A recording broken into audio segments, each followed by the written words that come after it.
A lot of the language that Laura's using is similar to the language I would use, I think, the aim. But there's just one point, and this is the sort of carrot that was dangled in front of members in July misleadingly. The current gas regulatory agreement is ex post. It's done afterwards. You have a regulatory adjustment afterwards for 3 years.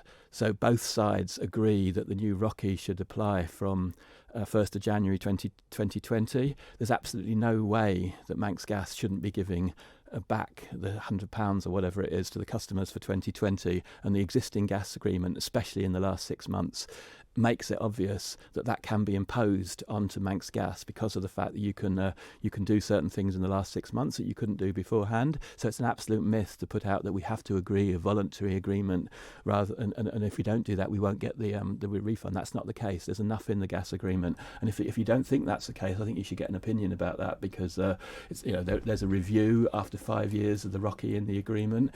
There's actually mechanisms that are there in terms of contesting DOBs, and the agreement is still in place until the end of December. So that's something that should be looked at closely in September. We don't need to discuss it now because we're taking, this is as I said, it's not a political game. This is a game between negotiating parties, and we don't want to negotiate outside. We want to do this behind closed. But you need an opinion about what exactly you can do, and it was wrong of the ministers to actually be saying that take it or leave it in terms of those things. We have to accept a voluntary agreement. See, I don't think I agree with that. Again, the agreement does allow certain things to happen, absolutely. But if you follow that logic through, then actually you're not backdating a price change. What you'd be saying is we'll give it back to you over the next 3 years in line with the current agreement. Now, I think everyone acknowledges that 3 years isn't fair. 3 years is too long to wait for a refund, especially if you've moved off gas or your gas consumption has changed. And actually, it's not really fair to say that what we're going to do is give it's sort of a blanket use back, and it's based on your future use of gas. So really, it's the higher. If you use no gas in 1 year and loads of gas in the next year, you get a much bigger refund than what you already would have paid. Manx Gas agreed in 2017 when Barry was putting pressure on, his group was putting pressure on, that the regulatory adjustment wasn't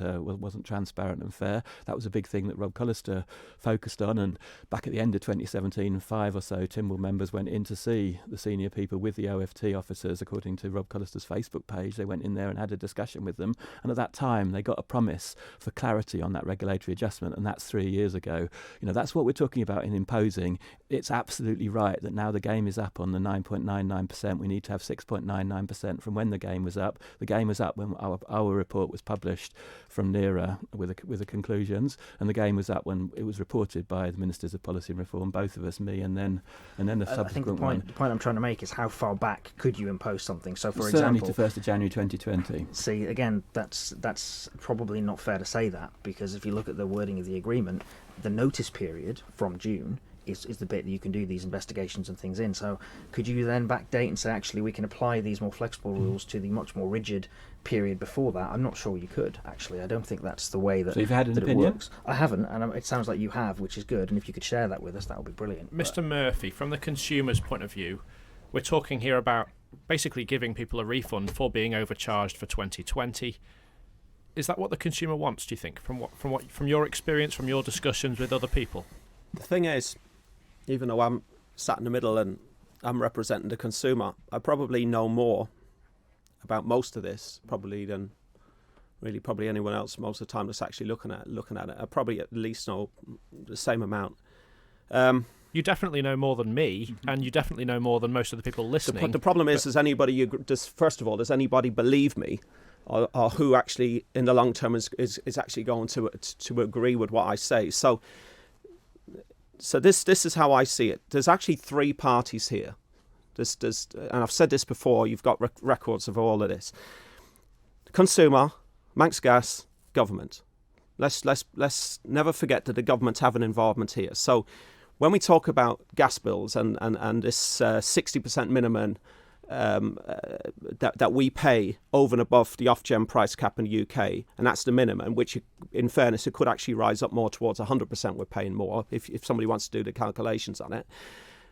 That is not simply brought about by the fact that there's a 9.99% ROCE cap on profits. That is due to the cost of transportation, of moving wholesale gas from the UK down the pipeline to Glenmore and then bringing it back to Pulrose and then transporting it back out retail. That's where the majority of the costs are coming from. So we mustn't forget this. as this moves on, that this idea that bringing a fair price to the consumer is actually going to be achieved by just reducing this ROCE is not going to happen. The government have to be honest and transparent and say, we are charging Manx Gas too much money to transport gas and then sell it back to Manx Gas so they can then sell it retail. There's a two-way problem here. But actually, the government side of the problem is probably far larger than the Manx Gas side of the problem. That's the first thing I'd say to you. So 6.99% isn't going to be enough, and it is not in any way going to come close to satisfying the actual demands of gas consumers. It's just not going to be enough. What figure would? Well, we looked for 20%.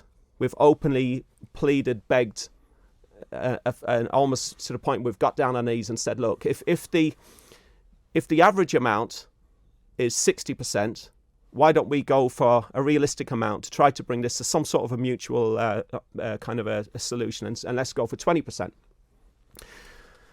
When this supposed new voluntary deal came to Tynwald in July, and we were promised that the terms of the heads of terms were going to be laid in front of Tynwald and everyone was going to be much clearer, it was pretty much kind of understood that we were going to be looking at 12.9% discount. That's certainly what the Manx media publications came up with at that time.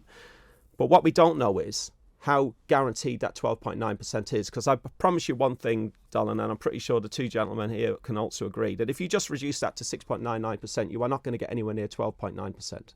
If you just reduce that ROCE cap from 9.99 and then bring in what they now call the WACC, the wacky number, 6.99, you're not going to get this 12.9%. Mr. Hooper, you're shaking your head. Yeah, so there's a lot in there that you need to unpick, I think. So to start off with, the current agreement is not a profit cap. It is an agreed return. So the agreement basically says Manx Gas will get 9.9%. There's not a cap, there's not a maximum. That's what the agreement says. You will get this return. So all the costs that Barry's talked about, he's right. It does cost more on the Isle of Man to deliver services. We all know that. But all of that is already factored into that 9%. So if you reduce that from 9 to 6, which is what we're talking about here, 9.9 to 6.9, then you do get a reduction, because all those other costs, actually, they're not really relevant in the grand scheme of things, because you've told Manx Gas the amount of money they're allowed to make. It's a third lower, so you're asking for a 20% reduction. You're actually looking at a nearly or just over a 30% reduction, actually moving from 9.9% to 6.9%. It's nearly a third lower. So you've got to bear that in mind, that actually that's a big change. So the question, will that deliver a 7.4, 12.6% reduction in bills? It's a good question to ask, and based on the numbers, obviously, that Manx Gas have provided Tynwald and the information that's in the Tynwald reports, that will happen. So that's what the effect of that is. So it all gets quite technical talking about WACC and ROCE, but the important thing to bear in mind is whatever the workings of the agreement in the background are, the aim of the agreement is to reduce prices for customers in line with the Regulatory Committee's report. And so the question really, it's always in my mind, is whatever you do in the background, how much will this reduce your bills by? And that's the number that's been given to Tynwald of 7.4% is the actual, that's the effect of reducing the WACC straight up. There is a slightly complicating factor, which again Barry's absolutely right about, that Manx Gas buys its gas through the government, so through the MUA specifically. And that's done on a pass-through basis, so Manx utilities don't make a profit on that. But there is an agreement to use some of the pipework and the assets underlying it. And that's what I think Barry's talking about when he's saying that the government is charging Manx Gas over the odds for the use of that network. And again, the agreement that was tabled in front of Tynwald had an acknowledgement of that in, and this is actually, if we can reduce those costs, that's how you get up to that 12.6%, to say let's pass through costs on a slightly fairer basis. So, like I said, there's a lot to unpick there, but in essence, reducing that ROCE will have a direct impact on Manx Gas's profit, will have a direct impact on bills that consumers pay, and the anticipated reduction, because it is only an anticipated, you're right, you can never know for certain until you actually run some of these numbers through, it will be up to those figures that are set out there in the Tynwald report. Again, it gets slightly more complicated in the transition period, because there will be people that are receiving their 3-year rebates, and there'll be people that are in the middle of that, there'll be people that maybe aren't in the middle of that. So actually an individual customer is going to see a different number on their bill depending on exactly where all the timescales and things end up.